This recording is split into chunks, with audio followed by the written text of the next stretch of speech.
We've been learning how to take proper measurements in science because science advances through measuring.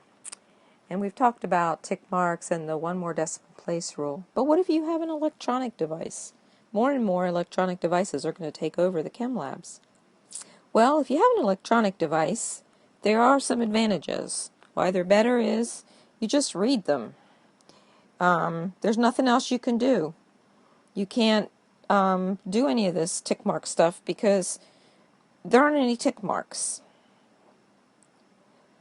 But what you lose is, unless they are doing the rounding up or rounding down for you, you lose that little extra bit, you know.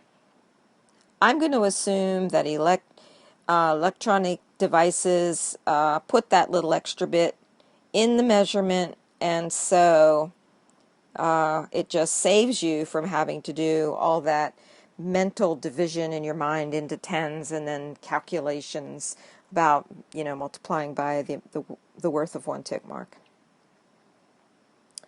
So what you do is you read the value, and that can't be any more straightforward.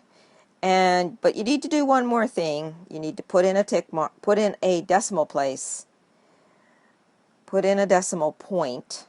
I'm sorry, not a decimal place. And what am I writing there? Decimal point. Unless there's already one there. You may have a device, for example, a scale that measures down to hundredths of a gram.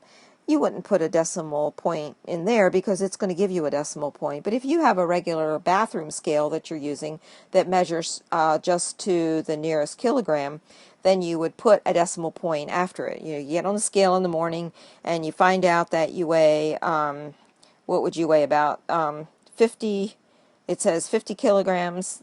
That's your reading. You just put the decimal point there, and we're going to be finding out why that's important, but you put your decimal point there, and that's all you do.